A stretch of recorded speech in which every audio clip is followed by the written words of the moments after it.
पर चर्चा हुई। मुख्यमंत्री ने कहा कि हमने सिर्फ 3 चीज़ें मांगी हैं और कुछ मांगा नहीं है। समाजवादी पार्टी की सरकार थी तो तमाम भ्रष्टाचार हुए। इस तरह के तमाम आरोप लगाए गए आप लोगों के ऊपर। लेकिन आप लोगों की तरफ से जो मुद्दे उठाए गए थे, उन पर सटीक जवाब नहीं मिला। ऐसा आप भी मानते हैं? देखिए, पूरा प्रदेश संभल नहीं पा रहा है और जो भी बातें इन्होंने कही हैं, चाहे बजट में, चाहे गवर्नर के भाषण पर, सब झूठ। केवल अधिकारी जिस तरीके से सब कुछ बना देते हैं, वो ये लोग पढ़ देते हैं। और कहीं पर भी इन्होंने, चाहे देखिए, महंगाई पर रोक नहीं लगा पाए, भ्रष्टाचार पर रोक नहीं लगा पाए, और लोगों को नौकरियों का वादा किया था वो भी नहीं दे पाए। हर तरीके से ये सरकार विफल रही है। राज्यपाल का जो अभिभाषण था उसमें तो तमाम बातें थी कि हमने प्रदेश को आगे बढ़ा दिया, हमने जो है वो उत्तर प्रदेश को एक नई दिशा देने की कोशिश की है। ये इस तरीके से 7 साल से लगातार बोल रहे हैं और प्रदेश तो और पीछे चला गया है। देखिए, देश पर उन्होंने कहा था कर्जा को कम करेंगे, कर्जा बढ़े है। मैंने कहा बेरोजगारी, इन्होंने कहा तो नौकरी दे देंगे, बेरोजगारी बढ़ी है। भ्रष्टाचार भ्रष्टाचार कम से कम 4 गुना बढ़ा है। तहसीलों का हाल बुरा, थानों का हाल बुरा है।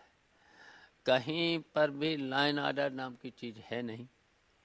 बिजली के बारे में, इतनी बिजली महंगी, इतना भ्रष्टाचार, तो पूरे प्रदेश की जनता परेशान है इस सरकार से।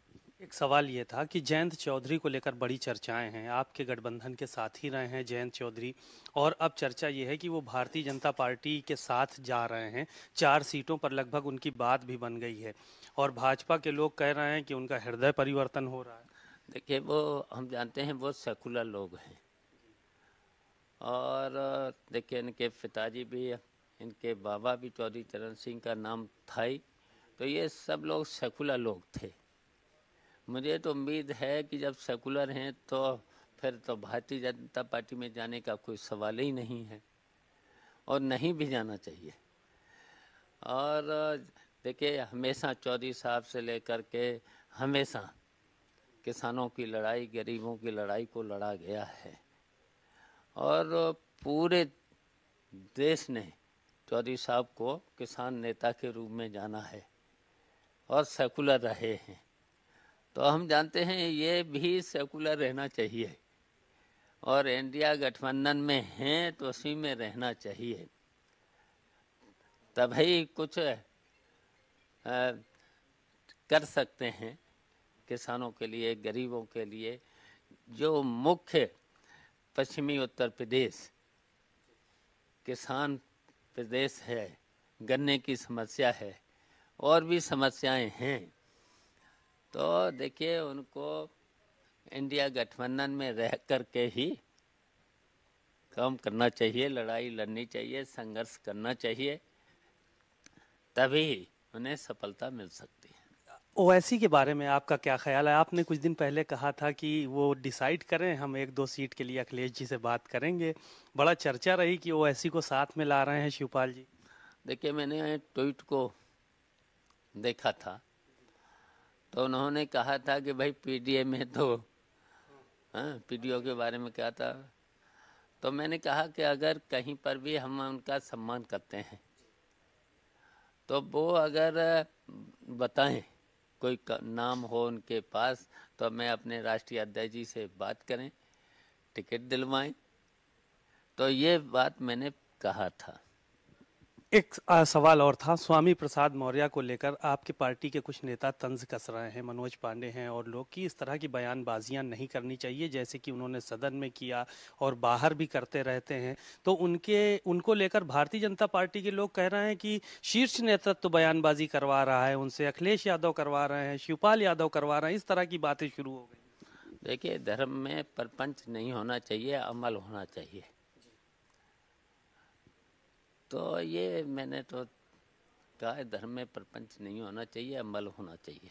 अमल होना चाहिए। सर, इतना बड़ा इन लोगों ने फैक्टर तैयार कर लिया, बीजेपी ने कैसे मुकाबला करेंगे 2024 के चुनाव में आप लोग? क्योंकि तैयारी तो आप भी पीडीए के साथ कर रहे हैं, कैसे लड़ेंगे? क्योंकि ये तो राम का नाम ले रहे हैं, ये तो हिंदू की बात कर रहे हैं सिर्फ, तो ये कैसे होगी ये लड़ाई आर पार की? देखिए, वैसे तो हमारी पूरी तैयारी है। पीडीए को मिलाकर पीडीए एक रणनीति है। उस पर चल कर के हम सभी समाजवादी पार्टी के लोग बहुत जल्दी प्रत्याशी भी तय हो जाएगा।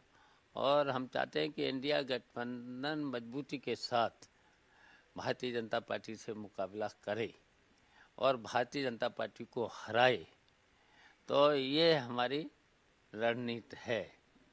और जैसे ही प्रत्याशी बहुत जल्दी, कुछ हो चुके हैं, कुछ हो जाएंगे, तो ये देखिए, सरकार चाहे डबल इंजन की सरकार, दिल्ली की सरकार और उत्तर प्रदेश की सरकार 10 साल और 7 साल में कुछ प्रदेश को नहीं दे पाए।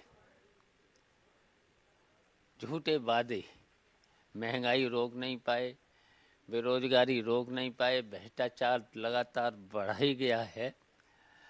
तो देखिए, जनता पूरी तरह समझ चुकी है कि ये झूठे लोग हैं, धर्म के सहारे ये सत्ता में केवल आना चाहते हैं ना। शिवपाल जी मैदान में उतरेंगे? इनको बताना चाहते हैं कि राम राज में तो देखिए, यहाँ तक कि पब्लिक झूठ नहीं बोलती है। ये तो सब झूठे लोग हैं। इनके चाहे दिल्ली की सरकार हो, चाहे उत्तर प्रदेश की सरकार हो, केवल झूठे वादे करते हैं।